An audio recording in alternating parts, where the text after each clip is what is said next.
नमस्कार, D news पर आप देख रहे हैं समाचारों का बुलेटिन। मैं हूं लालचंद्र सिंह। देखेंगे देश और दुनिया की सभी बड़ी खबरें, लेकिन सबसे पहले इस समय की हेडलाइंस। प्रधानमंत्री नरेंद्र मोदी की अध्यक्षता में हुई प्रगति की 53वीं बैठक। 9 राज्यों में 30,000 करोड़ रुपए से भी अधिक की विकास परियोजनाओं की समीक्षा। प्रधानमंत्री ने प्रोजेक्ट्स की रफ्तार, गुणवत्ता और समय सीमा पर दिया जोर।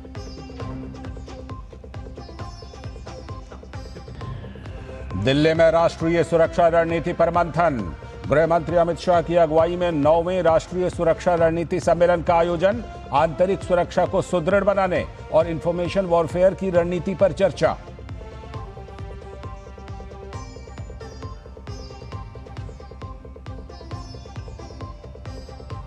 बीजिंग में भारत और चीन के बीच 25वें दौर की विशेष प्रतिनिधि स्तर की वार्ता। एनएसए अजीत डोभाल और चीन के विदेश मंत्री वांग यी हुए शामिल। सीमा मुद्दे और द्विपक्षीय संबंधों को बेहतर बनाने पर रहा विशेष फोकस। भारत ने कहा, सीमा पर शांति जरूरी, तभी होगी द्विपक्षीय संबंधों में निरंतर प्रगति।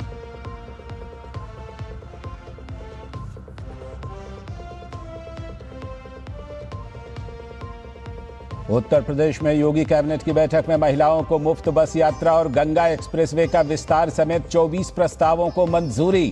कानून व्यवस्था, भ्रष्टाचार, गुंडागर्दी को लेकर यूपी के सीएम का सपा के शासनकाल पर वार।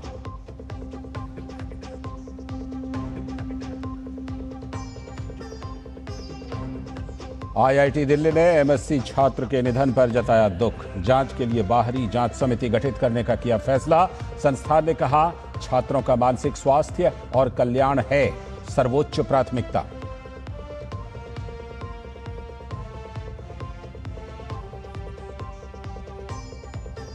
और खेल की खबरों में कोलंबो टेस्ट में श्रीलंका पर कसा भारत का शिकंजा। Team India series clean sweep के करीब। फॉलो ऑन टालने के लिए श्रीलंका को चौथे दिन होगी 37 रनों की जरूरत।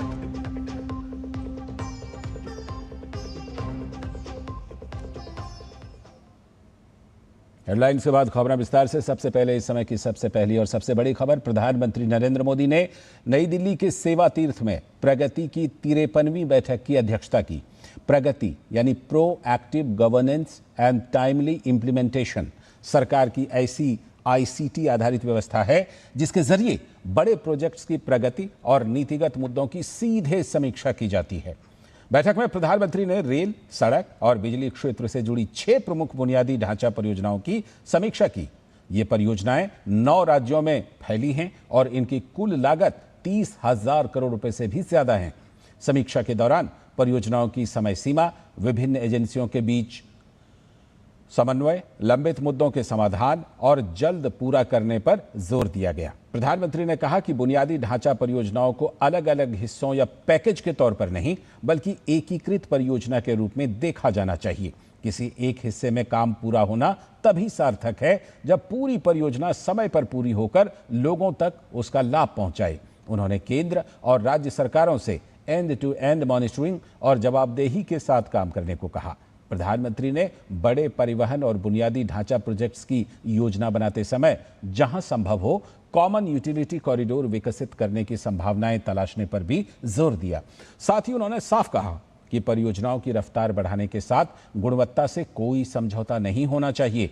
आधुनिक तकनीक और मजबूत क्वालिटी एश्योरेंस व्यवस्था अपनाने की जरूरत पर भी बल दिया।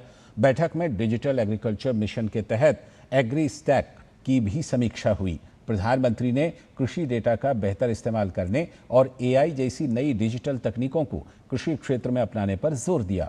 उनका कहना था कि इन तकनीकों के जरिए इनपुट प्लानिंग से लेकर प्रोसेसिंग तक पूरी कृषि वैल्यू चेन में बेहतर फैसले लिए जा सकते हैं और किसानों तक योजनाओं का लाभ अधिक प्रभावी ढंग से पहुंचाया जा सकता है। इसके अलावा बैठक में साइबर फ्रॉड और डिजिटल अरेस्ट के मामलों पर भी चर्चा हुई।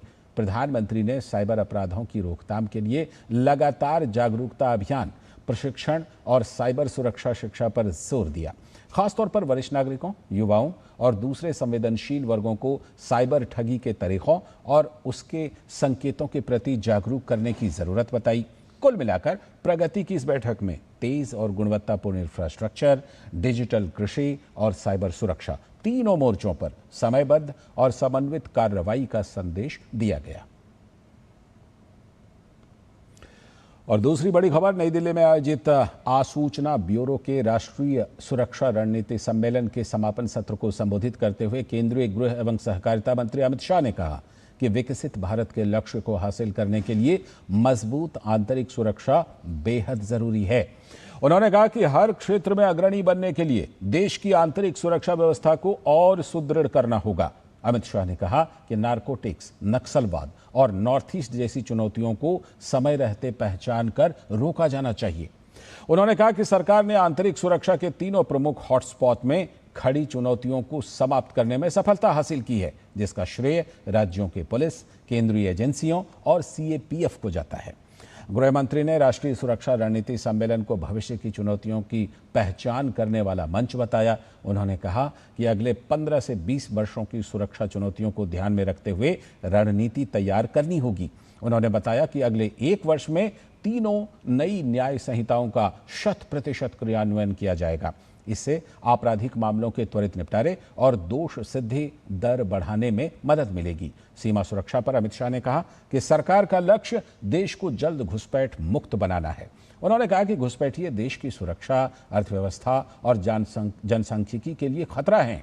अमित शाह ने आतंकवाद के खिलाफ प्रहार रणनीति को मजबूत करने और आतंकवादी नेटवर्क को पूरी तरह खत्म करने पर भी जोर दिया। उन्होंने नशे के खिलाफ डिटेक्ट, डिसरप्ट और डिस्ट्रॉय की नीति अपनाने की बात कही। उन्होंने CCTNS, ICJS, नेटग्रिड और NAFIS जैसे सुरक्षा प्लेटफॉर्म को AI आधारित डेटा विश्लेषण से जोड़ने पर जोर दिया, ताकि भविष्य की चुनौतियों को पहले ही रोका जा सके। गृह मंत्री ने कहा कि विदेशों में बैठे भगोड़ों को कानून के दायरे में लाना सरकार की प्राथमिकता है। उन्होंने वैश्विक अस्थिरता, साइबर खतरे और बढ़ते कट्टरपंथ को ध्यान में रखते हुए सुरक्षा नीति बनाने की जरूरत बताई।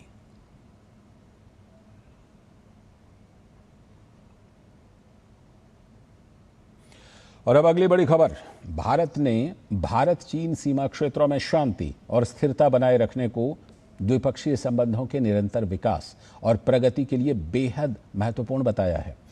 बीजिंग में राष्ट्रीय सुरक्षा सलाहकार अजीत डोभाल और चीन के विदेश मंत्री वांग यी के बीच भारत चीन सीमा प्रश्न पर 25वें दौर की विशेष प्रतिनिधि वार्ता के दौरान भारतीय पक्ष ने इस मुद्दे को प्रमुखता से उठाया।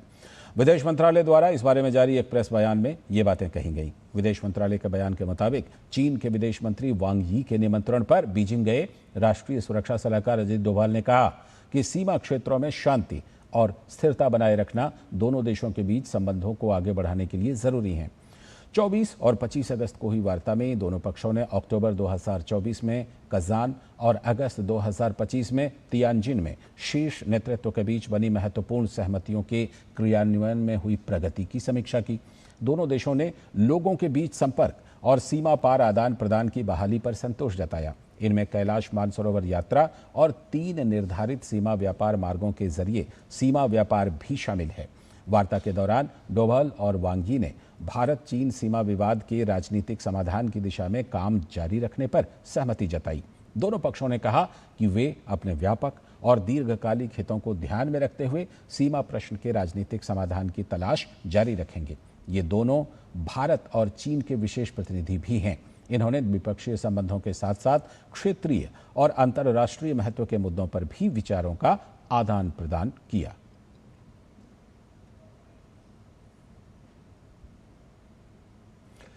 अगली खबर, केंद्रीय मंत्री पीयूष गोयल ने जापानी सेमीकंडक्टर और AI कंपनियों के CEO के साथ आयोजित एक राउंड टेबल बैठक की अध्यक्षता की। इस दौरान उन्होंने जापान को भारत का एक अहम साझीदार बताया। उन्होंने कहा कि वर्ष 2023 में हुए सहयोग ज्ञापन यानी MOC के बाद दोनों देशों के बीच सेमीकंडक्टर आपूर्ति श्रृंखला और अधिक मजबूत हुई है। India and Japan are very natural allies in building a trusted and resilient global semiconductor industry. We are a partnership cemented by the 2023 Memorandum of Cooperation on the semiconductor supply chain. And I'm glad that it has moved very decisively from the diplomatic table to the actual action on the ground. और भारत में semiconductor sector को बढ़ावा देने के लिए सरकार लगातार प्रयास कर रही है। तो केंद्रीय मंत्री पीयूष गोयल ने कहा कि साल 2032 तक देश में सेमीकंडक्टर की मांग $150 अरब तक पहुंचने की उम्मीद है। तो वहीं सेमीकंडक्टर मिशन 1.0 और 2.0 के तहत सरकार ने बड़े निवेश और प्रोत्साहन की प्रतिबद्धता जताई है। India and Japan are very natural allies in building a trusted and resilient global semiconductor industry. We are a partnership cemented by the 2023 Memorandum of Cooperation on the semiconductor supply chain. And I'm glad that it has moved very decisively from the diplomatic table to the actual action on the ground. अगली खबर, भारत और Cambodia के Phnom Penh में व्यापार और निवेश को लेकर तीसरे संयुक्त कार्य समूह की बैठक सफलतापूर्वक संपन्न की। इस बैठक में दोनों देशों ने द्विपक्षीय व्यापार और निवेश को मजबूत करने और उनमें बढ़ोतरी को बढ़ावा देने की अपनी प्रतिबद्धता दोहराई। बैठक की सह अध्यक्षता भारत के वाणिज्य और उद्योग मंत्रालय के वाणिज्य विभाग के संयुक्त सचिव अमित वर्मा और कंबोडिया के वाणिज्य मंत्रालय में अंतर्राष्ट्रीय व्यापार के महानिदेशक लोंग कैम्विचित ने की। वाणिज्य विभाग ने एक्स पर पोस्ट कर बताया कि दोनों पक्षों ने व्यापार संबंधों, निवेश को बढ़ावा देने, बाजार तक पहुंच और फार्मास्यूटिकल्स, नवीकरणीय ऊर्जा, डिजिटल भुगतान, पारंपरिक चिकित्सा और कृषि के क्षेत्रों में सहयोग को और गहरा करने पर चर्चा की। साथ ही बताया कि 2025-26 में भारत और कंबोडिया के बीच द्विपक्षीय व्यापार 406.78 मिलियन अमेरिकी डॉलर तक पहुंच गया, जिसमें साल दर साल 36% से भी अधिक की वृद्धि हुई है।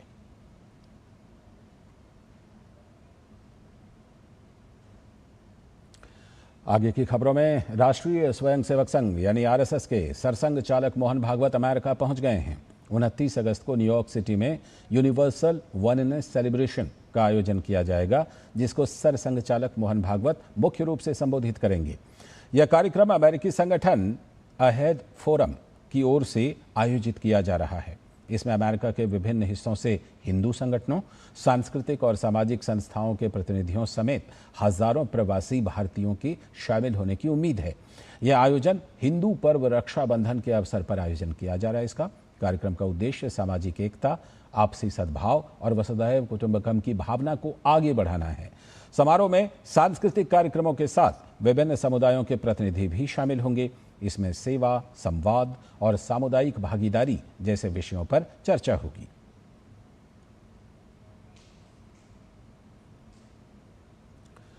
नई दिल्ली में नेशनल शिपिंग बोर्ड के पहले सागर संवाद का आयोजन हुआ। कार्यक्रम में केंद्रीय मंत्री सर्बानंद सोनोवाल, मनसुख मांडविया और शांतनु ठाकुर ने हिस्सा लिया। चर्चा में भारतीय शिपिंग बेड़े को मजबूत करने, समुद्री क्षेत्र में रोजगार बढ़ाने और देश की समुद्री क्षमता को विस्तार देने पर जोर दिया गया। सर्बानंद सोनोवाल ने अगले 5 वर्षों में भारतीय बेड़े में 100 नए जहाज जोड़ने और करीब $75 अरब के विदेशी माल ढुलाई खर्च को कम करने की दिशा में कदम उठाने की बात कही। तो वहीं मनसुख मांडविया ने कुशल समुद्री कार्यबल तैयार करने, प्रशिक्षण क्षमता बढ़ाने और युवाओं के लिए रोजगार के नए अवसर पैदा करने पर जोर दिया। National Shipping Board website is also launched. 100 new vessels. India plans to add to its merchant fleet over the next 5 years to increase Indian participation in the movement of country's trade.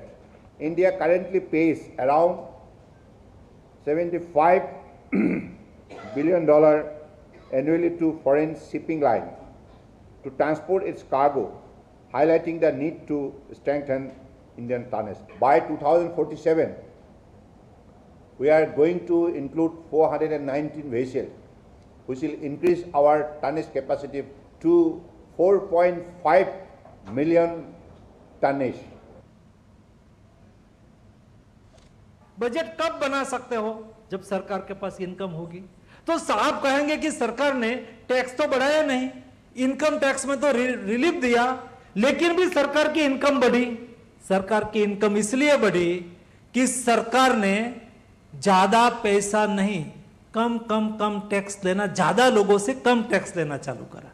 ज्यादा लोग tax दे और tax regime को इतना सरल करा कि उसको 4-5% tax देने में वैसे भी किसी को दिक्कत नहीं होती है, लेकिन सरकारी मशीनरी उसको परेशान ना करे, कंप्लाइंस ज्यादा ना हो, तो आसानी से टैक्स आपको देने की सुविधा हो तो लोग 5% टैक्स दे देंगे।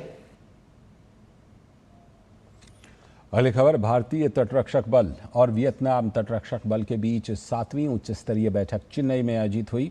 वियतनाम तटरक्षक बल के vice commandant major general Luong Dinh Hung ने भारतीय तटरक्षक बल के महानिदेशक परमेश शिवमणि से मुलाकात की। बैठक में दोनों देशों के तटरक्षक बलों के बीच द्विपक्षीय सहयोग को और मजबूत करने पर चर्चा हुई। दोनों पक्षों ने सुरक्षित, संरक्षित और सतत समुद्री वातावरण सुनिश्चित करने के लिए आपसी सहयोग और निरंतर संवाद जारी रखने की प्रतिबद्धता दोहराई।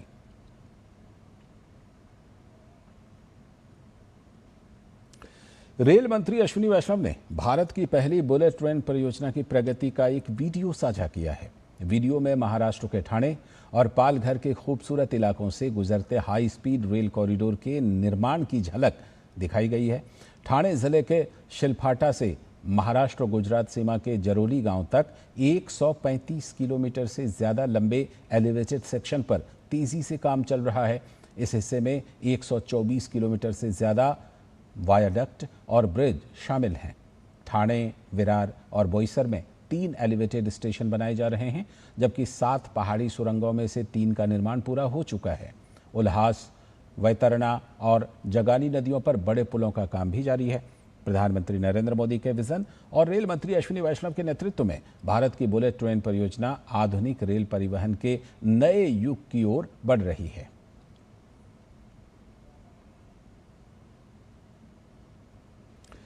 सूचना एवं प्रसारण मंत्रालय ने नई दिल्ली में राज्यों और केंद्र शासित प्रदेशों के सूचना एवं जनसंपर्क विभागों के सचिवों के साथ राष्ट्रीय सम्मेलन का आयोजन किया।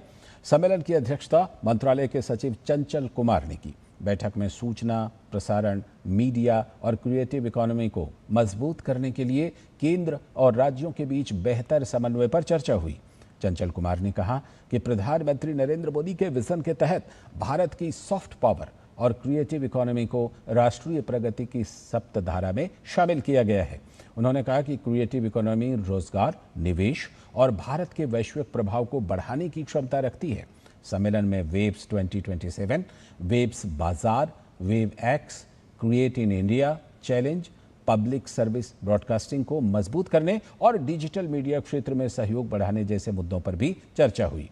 इस दौरान राज्यों और केंद्र शासित प्रदेशों ने अपने अनुभव साझा किए और केंद्र के साथ मिलकर क्रिएटिव इकोनॉमी को आगे बढ़ाने की प्रतिबद्धता जताई।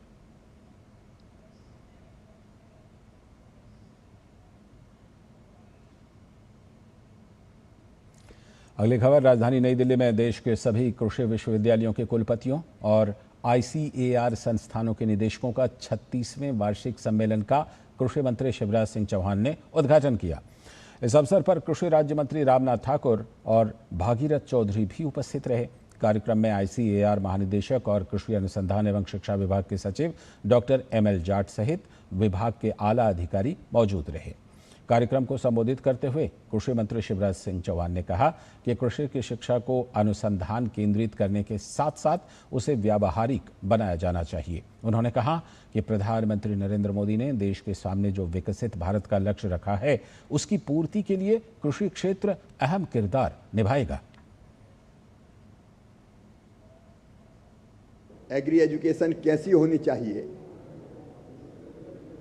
जो आज की चुनौतियां हैं, क्लाइमेट चेंज की हो, ग्लोबल वार्मिंग की हो, बदलती हुई टेक्नोलॉजी हो, नए नए रोगों का प्रकोप हो,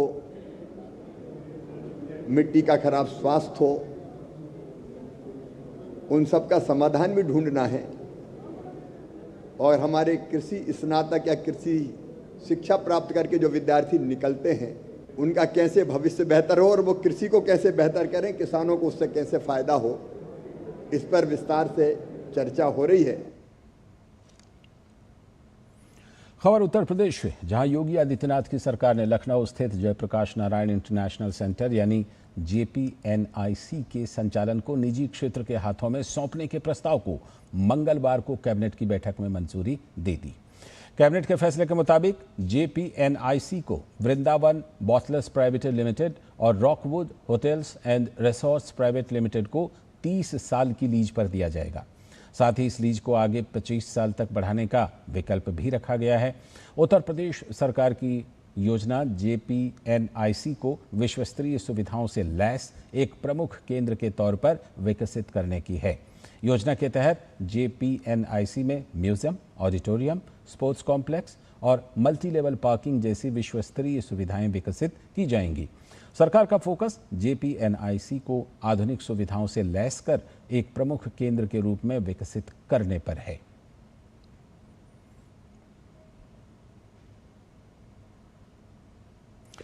खबर जम्मू कश्मीर से, जहां की स्टेट इन्वेस्टिगेशन एजेंसी यानी SIA ने गांदरबल जिले में 1998 के बंधामा नरसंहार की जांच फिर से शुरू कर दी है। अधिकारियों का कहना है कि इस नई जांच का मकसद हमले में शामिल सभी आतंकवादियों और उनके साथियों की पहचान करना और हमले में उनकी भूमिका को पूरी तरह से स्पष्ट करना है।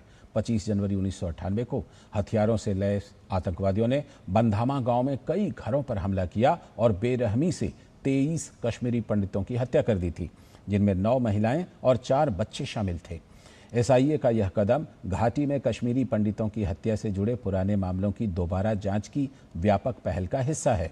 बंधामा नरसंहार के अलावा एजेंसी ने वर्ष 1989 में BJP नेता टीका लाल टपलू और जस्टिस नीलकंठ गंजू की हत्या से जुड़े मामलों की जांच भी फिर से शुरू की है।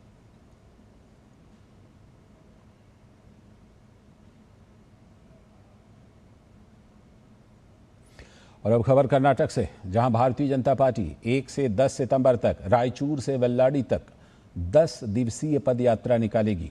पार्टी के प्रदेश अध्यक्ष BY विजयेंद्र ने बताया कि इस पदयात्रा के जरिए राज्य की कांग्रेस सरकार की विफलताओं को उजागर किया जाएगा। उन्होंने कहा कि राज्य मंत्रिमंडल में भ्रष्टाचार के आरोपों का सामना कर रहे B नागेंद्र को शामिल किए जाने के मुद्दे के अलावा किसानों की समस्याओं, बेरोजगारी, आरक्षण से जुड़े विषयों और भर्ती में भ्रष्टाचार के आरोपों को भी प्रमुखता से उठाया जाएगा। विजयेंद्र ने बताया कि करीब 200 किलोमीटर लंबी यह पदयात्रा 1 सितंबर को रायचूर से शुरू होगी, जिसे केंद्रीय मंत्री प्रहलाद जोशी हरी झंडी दिखाकर रवाना करेंगे। पदयात्रा का समापन 10 सितंबर को बल्लाडी में होगा। It will be a 10 days Padayatra covering almost 200 kilometers. Our Padayatra will start on September 1st from Raichur district and it will be concluded at Ballari. Our Central Minister and Senior Leader Prahlad Joshi ji, he will be inaugurating our Padayatra at Raichur district. So concluding, including HD Kumaraswamy and other central minister will participate. Meanwhile, during the Padayatra, all our leaders, everybody will be participating in this Padayatra. खबर उत्तराखंड से, जहां की राज्य सरकार ने सेवा मुक्त होकर लौटने वाले अग्निवीरों के लिए बड़ा फैसला लिया है। कैबिनेट की बैठक में अग्निवीर रोजगार सेल की स्थापना को मंजूरी दी गई है। ये सेल अग्निवीरों को रोजगार के सही अवसर उपलब्ध कराने, विभिन्न योजनाओं का लाभ दिलाने का काम करेगा। उत्तराखंड देश का पहला राज्य बन गया है जहां सेवा मुक्त अग्निवीरों के लिए समर्पित रोजगार सेल गठित करने का निर्णय लिया गया है। सरकार के अनुसार यह पहल देश सेवा में योगदान देने वाले अग्निवीरों के प्रति सम्मान, कृतज्ञता और जिम्मेदारी की भावना को दर्शाती है। अग्निवीर रोजगार सेल उनकी योग्यता, कौशल के अनुरूप रोजगार के अवसरों, विभिन्न विभागों और संस्थानों में उपलब्ध संभावनाओं और आवश्यक मार्गदर्शन एवं सहयोग प्रदान करने में महत्वपूर्ण भूमिका निभाएगा।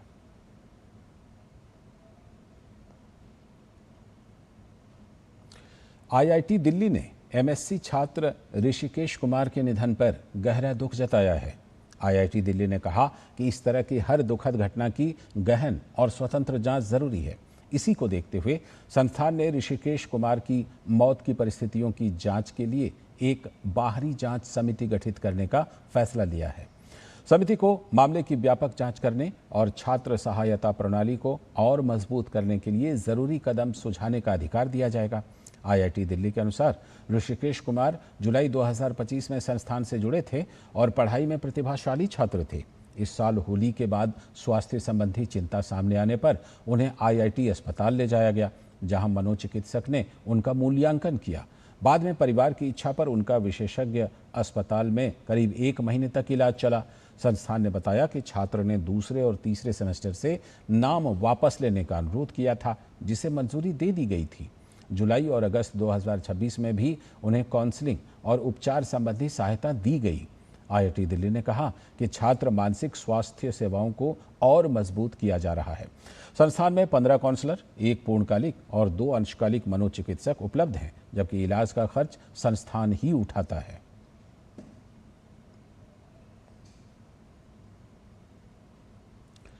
देश के स्कूलों में स्वच्छता, हरियाली और बेहतर पर्यावरणीय व्यवस्था को बढ़ावा देने के लिए शिक्षा मंत्रालय स्वच्छ एवं हरित विद्यालय रेटिंग यानी SHVR अभियान चला रहा है। इस पहल का उद्देश्य स्कूलों को साफ सुथरा, सुरक्षित और पर्यावरण के प्रति जिम्मेदार बनाना है। स्कूल सिर्फ पढ़ाई का केंद्र नहीं, बल्कि बच्चों के स्वस्थ और सुरक्षित भविष्य की नींव भी होते हैं।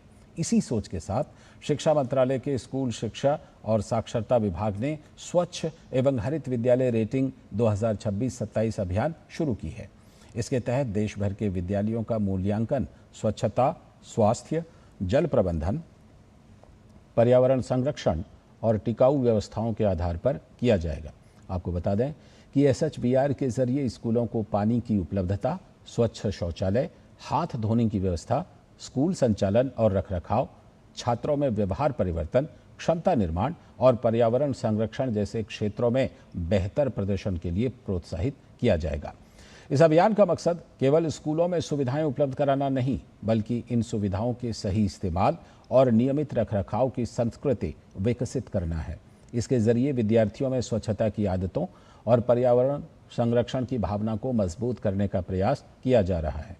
स्वच्छ एवं हरित विद्यालय रेटिंग 2026-27 का नया चक्र 1 अगस्त 2026 से शुरू हो चुका है। शिक्षा मंत्रालय ने सभी सरकारी विभागों और संस्थानों से अपील की है कि वे SHVR 2026-27 का व्यापक प्रचार करें, ताकि देश भर के अधिक से अधिक विद्यालय इस पहल से जुड़ सकें।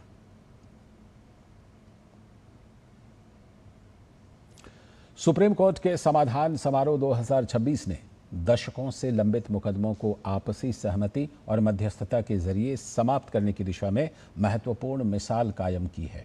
समारोह के दौरान ऐसे कई पुराने विवादों का समाधान हुआ, जिनमें कुछ मामले 4 से 7 दशक पुराने थे। सुप्रीम कोर्ट के समाधान समारोह 2026 ने दशकों से लंबित मुकदमों को आपसी सहमति और मध्यस्थता के जरिए समाप्त करने की दिशा में महत्वपूर्ण मिसाल कायम की है। ऐसा ही एक मामला सऊदी अरब से जुड़ा हुआ है। अल मस्तानीर एस्टैब्लिशमेंट फॉर ट्रेड बनाम सिंडिकेट बैंक से जुड़े करीब 5 दशक पुराने कमर्शियल विवाद का भी समाधान हो गया। मामला सुप्रीम कोर्ट पहुंचा था और कोर्ट नंबर 2 में जस्टिस विक्रम नाथ और जस्टिस संदीप मेहता की पीठ के सामने लिस्टेड था। बता दें कि इस विवाद की शुरुआत 1978 में हुई थी। सऊदी अरब की company Al Mastanir establishment for trade ने करीब 6.80 लाख अमेरिकी डॉलर मूल्य के 2000 metric ton MS round bar की आपूर्ति का ऑर्डर दिया था। लेटर ऑफ क्रेडिट के जरिए भुगतान की व्यवस्था की गई थी और उसके एक हिस्से को messrs Kupal material and metal private limited को ट्रांसफर किया गया था। माल भेजे जाने की जानकारी मिलने पर खरीदार ने अमेरिकी डॉलर का भुगतान किया, लेकिन दस्तावेजों में जिस जहाज का जिक्र था वो जहाज होदाया पोर्ट पर नहीं पहुंचा और माल खरीदार को नहीं मिला। इसके बाद विवाद दिल्ली हाई कोर्ट पहुंचा। जुलाई 2026 में मध्यस्थता केंद्र में चली लंबी बातचीत के बाद दोनों पक्ष समझौते पर पहुंचे। तय राशि का भुगतान किया गया और मामला बंद कर दिया गया। समाधान समारोह का एक और मामला तकनीक और न्याय के अद्भुत मेल की मिसाल बना। कानूनी वारिस के जरिए हरिहर दत्त लाल बनाम कानूनी वारिस के माध्यम से वारिश अला में अयोध्या की खेती की भूमि को लेकर दशकों पुराना विवाद खत्म हुआ। 22 अगस्त 2026 को सुप्रीम कोर्ट के कोर्ट नंबर 9 में लिस्टेड इस मामले की सुनवाई जस्टिस प्रशांत कुमार मिश्रा और जस्टिस चंद्रशेखर की पीठ के समक्ष हुई। दरअसल विवाद की जड़ साल 1972 के एक समझौते से जुड़ी थी। स्थानीय स्तर पर पक्षकारों ने अयोध्या में जिला विधिक सेवा प्राधिकरण के जरिए से भूमि के बंटवारे पर सहमति बनाई। लेकिन प्रतिवादी नंबर 3 मोहम्मद तौसीफ, जो वर्तमान में दुबई में रहते हैं, व्यक्तिगत रूप से उपस्थित नहीं हो सके। समझौता अटकने ना पाए, इसके लिए उन्होंने दुबई में हिंदी में तैयार समझौता पत्र का प्रिंट निकाला, उस पर हस्ताक्षर किए और उसकी स्कैन कॉपी व्हाट्सएप के जरिए भारत में अपने कानूनी प्रतिनिधियों को भेज दी। इस डिजिटल तरीके से उनकी सहमति को समझौते में शामिल किया गया। यह मामला बताता है कि वैकल्पिक विवाद समाधान की प्रक्रिया बदलते समय और तकनीक के साथ किस तरह अधिक लचीली और सुलभ बन रही है। सुप्रीम कोर्ट में आयोजित समाधान समारोह 2026 में 47 साल पुराने एक किराएदारी विवाद का आखिरकार समाधान हो गया। ये मामला 1952 से चल रहे जयपुर की एक दुकान की किराएदारी से जुड़ा था। मामले में मकान मालिक ने 1979 में बेदखली की कार्रवाई शुरू की थी, जो कई दौर की सुनवाई के बाद साल 2017 में सुप्रीम कोर्ट तक पहुंची। 23 अगस्त 2026 को सुप्रीम कोर्ट की कोर्ट नंबर 4 में न्यायमूर्ति पी नरसिम्हा और न्यायमूर्ति आलोक आराधे की पीठ ने मामले की सुनवाई की। सुनवाई के दौरान समाधान की पहल के तहत पक्षकारों को समझौते के लिए प्रेरित किया गया। जयपुर जिला विधिक सेवा प्राधिकरण की मदद से दोनों पक्षों के बीच सहमति बनी। समझौते के अनुसार विवादित दुकान को तय राशि पर प्रतिवादी द्वारा अपीलकर्ता को बेचने पर सहमति बनी। इस तरह 47 साल से चल रहा कानूनी विवाद किसी फैसले से नहीं, बल्कि आपसी सहमति से समाप्त हुआ। समाधान समारोह 2026 में सामने आई ये मामले ये संदेश देते हैं कि लंबी कानूनी लड़ाई का अंत हमेशा अदालती फैसले से ही हो, ये जरूरी नहीं है। मध्यस्थता, लोक अदालत और आपसी समझौते जैसे वैकल्पिक विवाद समाधान तंत्र अहम भूमिका निभा सकते हैं। इन मामलों का समाधान न केवल लंबित मुकदमों के बोझ को कम करने की दिशा में अहम कदम है। Bureau report, DD news. आगे की खबरों में 58वीं युवा संसद प्रतियोगिता 2025-26 का पुरस्कार वितरण समारोह संसद भवन परिसर स्थित जीएमसी बालयोगी सभागार में आयोजित किया गया। संसदीय कार्य राज्य मंत्री अर्जुन राम मेघवाल ने विजेता स्कूलों और विद्यार्थियों को पुरस्कार प्रदान किए। इस मौके पर अर्जुन राम मेघवाल ने कहा कि युवा संसद कार्यक्रम विद्यार्थियों में नेतृत्व क्षमता, आत्मविश्वास, लोकतांत्रिक मूल्यों और जिम्मेदारी की भावना विकसित करने में महत्वपूर्ण भूमिका निभाता है। उन्होंने कहा कि प्रतियोगिता में भाग लेना भी अपने आप में एक उपलब्धि है। संसदीय कार्य मंत्री के मुताबिक युवा संसद विद्यार्थियों में आलोचनात्मक सोच विकसित करने के साथ साथ विभिन्न विचारों का सम्मान करना सिखाती है। बाल भारती पब्लिक स्कूल पीतमपुरा ने प्रतियोगिता में प्रथम स्थान हासिल किया। स्कूल को जीवी मावलंकर रनिंग पार्लियामेंट्री शील्ड और ट्रॉफी प्रदान की गई। तैयार करने का वो सब होता है, लेकिन अगर हम चिंतन करें कि हु इज द लीडर, कई बार हम सोचते हैं भी कौन होता है लीडर, क्या है लीडर? एक subject, leader who leads the society in the right direction, who is the leader. तो आप सही दिशा में सोसाइटी को लीड करना, क्योंकि आप में लीडरशिप की क्वालिटी है। ये मंच जो है वो ऊर्जा से भरा हुआ है। तो आज जिन्होंने यहाँ पार्लियामेंट का एक मॉक पार्लियामेंट का जो रूप धारण किया, उसमें भी मुझे विशेष करके स्पीकर साहब में तो वैसी ही ऊर्जा नजर आई। बाल भारती पब्लिक स्कूल परवाना रोड पीतमपुरा दिल्ली को बधाई देता हूं कि इन्होंने शानदार अपना एक प्रदर्शन किया, और आपने भी अपने अपने स्कूलों में शानदार ही किया होगा, इसलिए आप इस संसद भवन में आए। और युवा संसद प्रतियोगिता की विजेता टीम के विद्यार्थियों में इस उपलब्धि को लेकर खासा उत्साह नजर आया। इस मौके पर विद्यार्थियों ने कहा कि प्रतियोगिता में प्रथम स्थान हासिल करना उनके लिए गर्व और खुशी का पल है।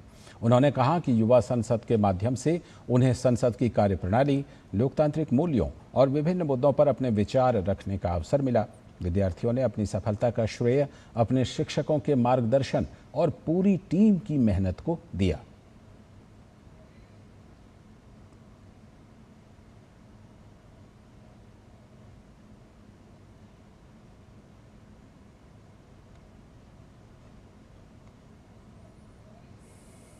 पार्लियामेंट्री एग्जीक्यूशंस में इतना कॉन्फिडेंस आया, इतना बड़ा स्टेज मिला है यूथ एडवोकेसी के लिए, अपने ओपिनियंस को स्टेज करने के लिए, समझने के लिए कि इस देश में डिसीजंस कैसे लिए जाते हैं। इतने बड़े मिनिस्टर्स के आगे परफॉर्म करना एक बहुत ही अमेजिंग फीलिंग है।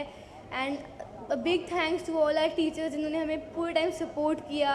एक लीडरशिप क्वालिटी जो हमारे प्रधानमंत्री में है वो मेरे में भी आए और वो स्टेज पर भी दिखे, तो आशा करता हूँ आप सबको दिखी होगी। इस भूमिका से मुझे पार्लियामेंट की वर्किंग के बारे में तो पता चला ही है, और प्लस जो ऑपोजिशन का जो भूमिका है पार्लियामेंट में वो कितनी अहम है इसका भी पता चला है। आगे भी ऐसे पार्लियामेंट में पार्टिसिपेट करूं और पार्लियामेंट को और समझूं। It was a different experience and a whole new leadership role for me। मेरे को बहुत empowering लगा एक स्टेज पे चढ़ के अपने व्यूज़ प्रेजेंट करना, एक बिल पास करना। एक बहुत बड़ा मंच है, यहाँ पे आने का सौभाग्य मुझे प्राप्त हुआ है। यूथ पार्लियामेंट में मैं विपक्ष की एक सदस्य का मैंने भूमिका निभाई और इससे मेरे आत्मविश्वास पर बहुत ही ज़्यादा अच्छा प्रभाव पड़ा है। यूथ पार्लियामेंट में आके मुझे बहुत कॉन्फिडेंस मिला, हमें नए एक्सपीरियंस से हम प्रेरित हो। इतने बड़े मंच पर आकर मुझे अपने स्कूल को रिप्रेजेंट करने का मौका मिला, ये मेरे लिए बहुत बड़ी बात है। ये एक ऐसा प्लेटफॉर्म है जो हमारा कॉन्फिडेंस भी बूस्टअप करता है, हमें डेमोक्रेसी की नॉलेज भी देता है। इस इनिशिएटिव के थ्रू हम लोग काफ़ी कुछ सीख पाए थे कि पार्लियामेंट की बेसिक से बेसिक चीज़ कैसे होती है। ये बहुत ज़्यादा बड़ा एक्सपीरियंस था, मैं इसके लिए बहुत प्राउड हूँ और मैंने बहुत कुछ सीखा। Youth Parliament, this competition was one such platform which involved all of us, and it was quite a learning experience for each one of us. Youth parliament कहीं ना कहीं एक ऐसा प्लेटफॉर्म है जो बच्चों को एक इस तरीके की अपॉर्चुनिटी देता है कि वो डेमोक्रेसी को बिल्कुल एकदम डायरेक्टली समझ सकते हैं। आगे की खबरों में, देश में मौसमी इन्फ्लुएंजा के मामलों को लेकर सरकार लगातार निगरानी कर रही है। स्वास्थ्य मंत्रालय और आईसीएमआर ने साफ किया है कि इससे घबराने की जरूरत नहीं है। आईसीएमआर के महानिदेशक डॉक्टर राजीव बहल ने कहा कि देश में इन्फ्लुएंजा वायरस का मौजूदा प्रसार हाल के वर्षों में देखे गए मौसमी पैटर्न के अनुरूप हैं और वायरस के किसी नए या असामान्य स्ट्रेन का पता नहीं चला है। देश में H1N1 में भी मौसमी बदलाव ही देखने को मिल रहा है और कोई असामान्य आनुवंशिक परिवर्तन सामने नहीं आया है। देश में मौसमी सांस संबंधी बीमारियों के रुझानों पर स्वास्थ्य मंत्रालय, आईसीएमआर और एनसीडीसी एक मजबूत अखिल भारतीय निगरानी नेटवर्क के माध्यम से बारीकी से निगरानी कर रहा है। तो आईसीएमआर के महानिदेशक ने कहा कि लोगों को घबराने या चिंता करने की जरूरत नहीं है, बल्कि सावधानी बरतने की जरूरत है। जब आपको खांसी, जुकाम, गले में दर्द, बुखार या शरीर दुखता है, वो पहले 2-3 दिन जो हैं ज़्यादा लोगों से ना मिलें और रेस्ट करें, और उसको अगर आप मिलें तो थोड़ा सा डिस्टेंस उनसे बना के रखें, लोगों के बहुत पास ना जाएं। यदि खांसी करें या छींकें तो अपने फेस को, अपने मुंह को और नाक को कवर कर लें जिससे कि ये फैले नहीं। बार बार अपने हाथ धोएं, और बाकी लोग भी जो बीमार नहीं भी हैं, जिनको फ्लू नहीं है, वो भी अपना हाथ दिन में कई बार अगर धोएंगे और थोड़ा सा डिस्टेंस बना के रखेंगे दूसरे लोगों के से जिनको जो खांसी आ रही है या जुकाम है या बुखार है, तो वायरस जो है वो कम फैलेगा। किसी भी तरह की इस वक्त चिंता की आवश्यकता नहीं है इस बीमारी की वजह से। ये एक सीजनल बीमारी है, सीजनल फ्लू है, और इस वक्त ये मानसून की पीक है, और उसके ऊपर हम लोग आईसीएमआर से, मिनिस्ट्री ऑफ हेल्थ से पूरी सिचुएशन के ऊपर पूरा ध्यान से उसको मॉनिटर कर रहे हैं। यूपीआई की डिजिटल भुगतान क्रांति के 10 साल पूरे होने पर आम जनता में भी खुशी की लहर है। लोगों का कहना है कि यूपीआई ने भुगतान को तेज, सुरक्षित और बेहद सुविधाजनक बना दिया है। अब बैंक खाते में पैसे हों तो जेब में नकदी ना होने के बावजूद चाय की दुकान से लेकर बड़े लेन देन तक पल भर में भुगतान संभव है। यूपीआई इंडिया में हर जगह, हर कोने में, हर स्टोर और हर लोग के पास अवेलेबल है। उसके साथ साथ ये पूरे विश्व भर में भी अभी स्प्रेड हो रहा है। मेरा एक्सपीरियंस नेपाल में हुआ, मेरा एक्सपीरियंस श्रीलंका में हुआ, और मैंने रिसेंटली लास्ट ईयर में जो दुबई गया था तो वहाँ पे भी हुआ। मैं ये पैसा मेरे देश में मोकलना होता है ना, मैं तो यूपीआई में मोकलती हूँ, कोई दिक्कत नहीं इसमें। दुकान में भी यूपीआई सब करती हूँ इधर। ये बहुत अच्छे फायदा है, कुछ चार्ज भी नहीं लगते, कुछ प्रॉब्लम भी नहीं होती है। मेरे गांव से लेकर बड़े बड़े शहर और विदेश में भी यूपीआई से मैं ट्रांजैक्शन कर सकता हूँ, मेरे गांव में मजदूर भी रहते हैं, वो भी यूपीआई से कुछ भी कहाँ भी ट्रांजैक्शन कर रहा है। आज बड़ी खुशी की बात है कि हमारे देश के सर्वोच्च प्रधानमंत्री, उनकी सोच को सलाम है, जिन्होंने आज से 10 साल पहले डिजिटल जो प्रोग्राम ये शुरू किया था, पेमेंट का लेन देन जो है डिजिटल रूप से किया था, वो बहुत ही अच्छा प्रयास है। और बड़ी खुशी की बात है, अब छोटे से छोटा भी काम हो, बड़े से बड़ा भी काम हो, आप डिजिटल कर सकते हो। बैंक के अंदर भी अगर अमाउंट को ट्रांसफ़र करना होता है तो विद इन सेकेंड ये पेमेंट अकाउंट के अंदर ट्रांसफ़र हो जाती है, जिसके लिए बैंकों के चक्कर काटने की कोई ज़रूरत नहीं होती। तो ये बहुत बड़ा क्रांतिकारी कदम है और इससे आने वाले टाइम में भी बहुत बेनिफिट मिल सकता है। इससे मैं बड़ा प्रभावित हूँ, बहुत अच्छी स्कीम है और सर मैं इसका यूज भी करता हूँ। बहुत बढ़िया चीज़ है जी। और जैसे छोटा मोटा काम के लिए 10 रुपये, 20 रुपये, 50 रुपये कई बार खुले नहीं होते जी, हम इसको यूज कर सकते हैं। मैं अभी डाकखाने में आया हूँ, वहाँ भी ये सिस्टम है जी। और अभी कुछ सामान बेटे के लिए विदेश में गया हूँ जी, वहाँ भी मैं इसी के माध्यम से पेमेंट करके सर में। बहुत अच्छी सुविधा दी है प्रधानमंत्री जी ने, तो ये कहने का मतलब ये है कि हमको बहुत अच्छा लग रहा है। पहले खुला का प्रॉब्लम होता था, अभी तो खुला का प्रॉब्लम नहीं है। आदमी जितना का भी सामान ले तो इसमें पेमेंट करता है। यूपीआई के लिए तो ठीक है, अभी ठीक से चल रहा है, तो सब आदमी को सुविधा मिल रहा है। तो इधर 60% 70% तो यूपीआई में व्यवहार करता है, ऐसे चलाता है। यूपीआई अच्छा होता है, पैसा साथ में रखने से दिक्कत होता है, अभी फोन पे सब चल रहा है। खुचरा के लिए प्रॉब्लम होता था पहले कस्टमर के साथ, अभी थोड़ा इजी हो गया है, इसलिए अच्छा है। अभी हर आदमी का जीपे में इजी होता है करने में, कैश नहीं होने से। पहले निकालने का प्रॉब्लम होता है, अभी जीपे इसलिए इजी हो जाता है, इसलिए सुविधा है। अभी कैश लेने में आसानी हो जाती है, अब ये नहीं सोचना पड़ता कि कितना लेके चलना है घर से और कितना वापस लेके आना है। जो काम करना होता है, कभी कभी ऐसा भी होता है अर्जेंसी होती है कि चलते चलते काम याद आ गया, तो उस टाइम कैश नहीं होता था तो दिक्कत आती थी, वापस घर जाओ फिर लेके आओ। यूपीआई के अनेकों फ़ायदे हुए हैं। पेमेंट के बारे में कई बार कस्टमर कंफ्यूज होता था, भाई मैंने 500 का नोट दिया है कि 200 का नोट दिया, और गले पे हमें खुद को एक ओनर को बैठना पड़ता था। अब गले पे बैठने की आवश्यकता नहीं है, लगभग 99%, 98% तो यूपीआई से पेमेंट हो गया है। यूपीआई की वजह से बहुत सारे अच्छे चेंजेस आए हैं, जैसे कैशलेस ट्रांजैक्शन हो गया है, जो रिस्क रहता है कैश कैरी करने का वो भी ख़त्म हो गया है, और बहुत सारे अलग अलग बेनिफिट्स भी है, जैसे हमारे को हसल नहीं करना पड़ता चेंजेस के लिए कि चेंज है कि नहीं है वगैरह वगैरह, और भी बहुत सारे अच्छे बेनिफिट्स हैं।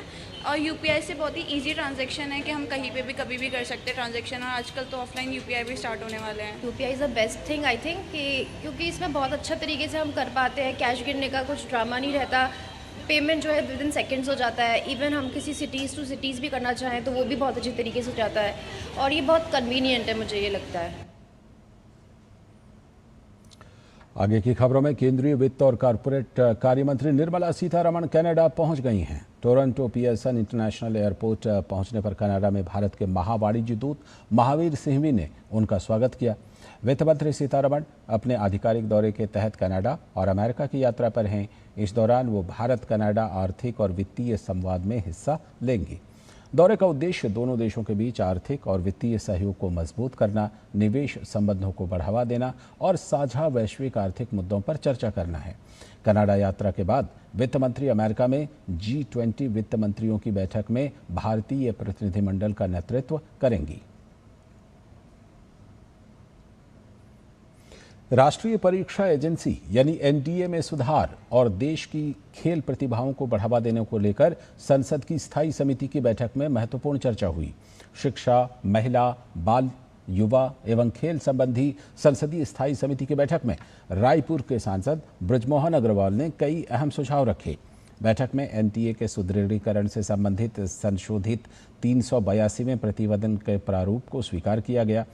इस दौरान बृजमोहन अग्रवाल ने परीक्षा व्यवस्था में पारदर्शिता, विश्वसनीयता और जवाबदेही सुनिश्चित करने पर जोर दिया।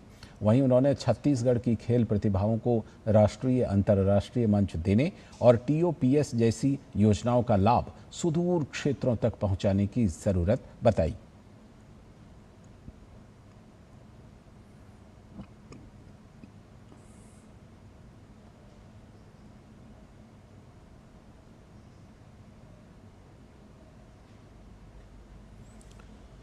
तो जैसा कि आप जानते हैं कि एनटीए पिछले दिनों काफ़ी चर्चा में रहा है जो परीक्षा व्यवस्था है उसकी पारदर्शिता को लेकर, तो उसी को लेकर जो संसद की स्थायी समिति है उसकी बैठक हुई और वहां पर कई सुझाव सामने आए जिससे कि एनटीए में पारदर्शिता, विश्वसनीयता की बहाली हो। राष्ट्रपति द्रौपदी मुर्मू ने ओणम की बधाई दी है। ओणम की पूर्व संध्या पर अपने संदेश में राष्ट्रपति ने कहा कि ओणम के शुभ अवसर पर मैं सभी देशवासियों, विशेषकर केरलम तथा देश विदेश में रह रहे केरलम के भाइयों और बहनों को हार्दिक बधाई और शुभकामनाएं देती हूं। यह त्योहार नई फसल के आने की खुशी में प्रकृति के प्रति कृतज्ञता व्यक्त करने का अवसर है। ओणम हमारे देश की समृद्ध सांस्कृतिक विरासत और भाईचारे का प्रतीक है। यह उत्सव हमारी विविधता में एकता की भावना को और अधिक सुदृढ़ करता है। इस अवसर पर नौका दौड़, लोक नृत्य तथा अन्य पारंपरिक कलाओं और खेलों का विशेष महत्व होता है। ये केरलम की संस्कृति और जीवन मूल्यों को दर्शाते हैं। मैं कामना करती हूँ कि ओणम का यह पावन पर्व सभी के जीवन में सुख, शांति, उत्तम स्वास्थ्य और समृद्धि का संचार करे एवं सभी देशवासियों को राष्ट्र की प्रगति में योगदान देने के लिए प्रेरित करे। और राष्ट्रपति द्रौपदी मुर्मू ने देशवासियों को ईद ए मिलाद उन नबी की भी बधाई दी है। ईद ए मिलाद उन नबी की पूर्व संध्या पर अपने संदेश में राष्ट्रपति ने कहा, ईद ए मिलाद उन नबी के पावन अवसर पर मैं देश और विदेश में रह रहे सभी देशवासियों, विशेषकर मुस्लिम भाइयों और बहनों को हार्दिक बधाई और शुभकामनाएं देती हूँ। ईद ए मिलाद उन नबी का यह पर्व पैगंबर मोहम्मद के उपदेशों को स्मरण करने का अवसर है।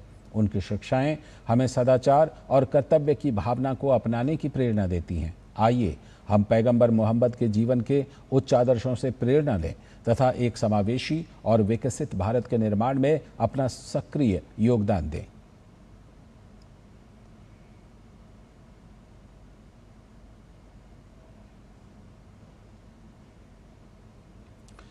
आगे की खबर राजधानी दिल्ली से, जहां दिल्ली की जल आपूर्ति व्यवस्था को मजबूत करने के लिए केंद्र सरकार ने बड़ा कदम उठाया है। मुख्यमंत्री रेखा गुप्ता ने बताया कि वित्त मंत्रालय ने दिल्ली के लिए 2500 करोड़ रुपए के ऋण को मंजूरी दी है। मुख्यमंत्री ने कहा कि इस राशि का इस्तेमाल जल आपूर्ति ढांचे को बेहतर बनाने और दिल्ली वासियों को निर्बाध जल सुविधा उपलब्ध कराने में किया जाएगा। Wazirabad water treatment plant command area में जल आपूर्ति सुधार के लिए 805 करोड़ रुपए और 935 करोड़ रुपए के कार्यों को मंजूरी दी गई है। इसके अलावा अर्बन चैलेंज फंड के तहत यूजीआर निर्माण, वाटर लाइन नेटवर्क के विस्तार और डीएमए मीटरिंग प्रणाली पर भी काम होगा। मुख्यमंत्री रेखा गुप्ता ने कहा कि इन परियोजनाओं से दिल्ली की जल व्यवस्था आधुनिक, कुशल और मजबूत बनेगी। केंद्र सरकार के फाइनेंस मिनिस्ट्री द्वारा हमें 2500 करोड़ का लोन सैंक्शन किया। 2500 करोड़ का लोन जो सैंक्शन हुआ, उन कामों को शुरू करने के लिए हमारे जल बोर्ड द्वारा इन कामों में एडीबी हमें लॉन्ग टर्म लोन देगा और दिल्ली की ये सारी वाटर सप्लाईज को हम शानदार तरीके से कर पाएंगे। और अब खबर खेल के मैदान से। कोलंबो टेस्ट में श्रीलंका पर फॉलो ऑन का खतरा मंडरा रहा है। टीम को इसे टालने के लिए 37 रन और बनाने हैं। श्रीलंका ने भारत के खिलाफ पहली पारी में 265 रन पर 8 विकेट कमा दिए हैं।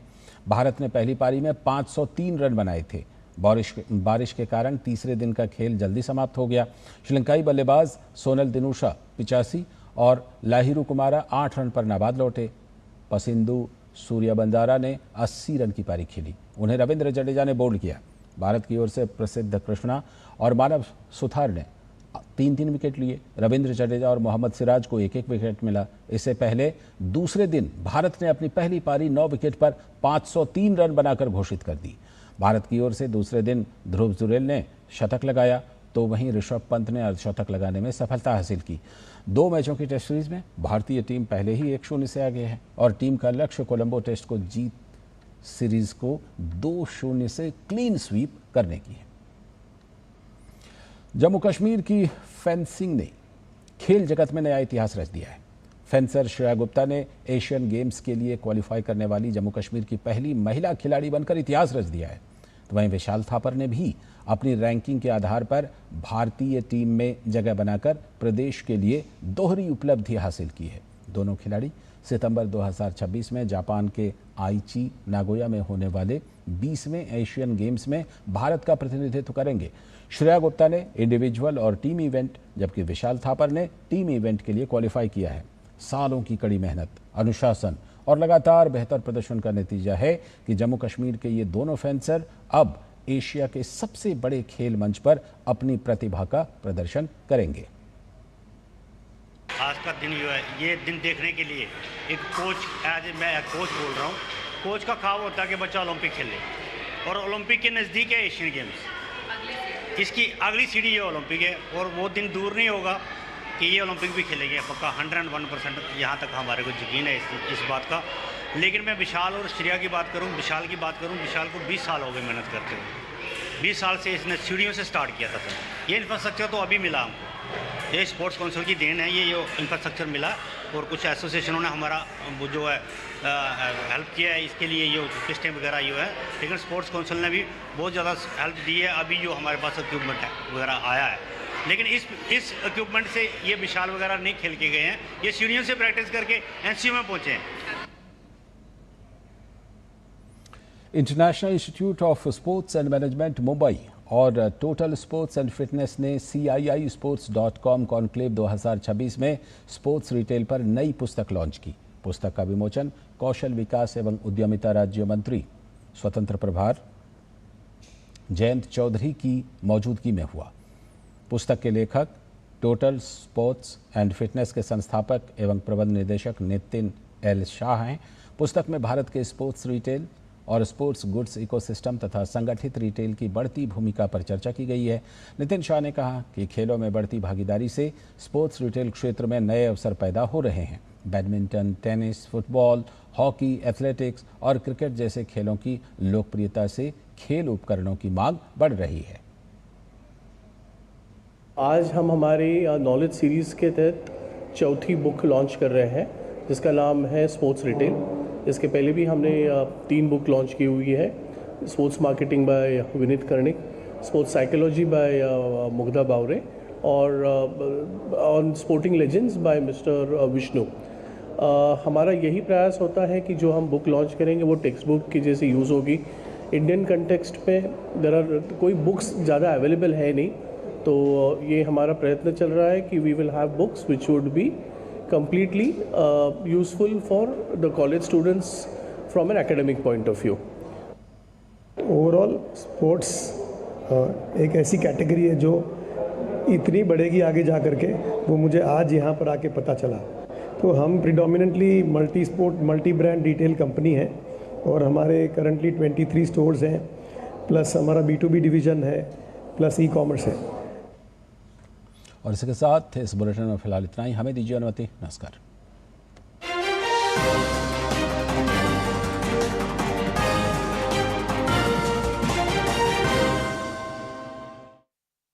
महीने का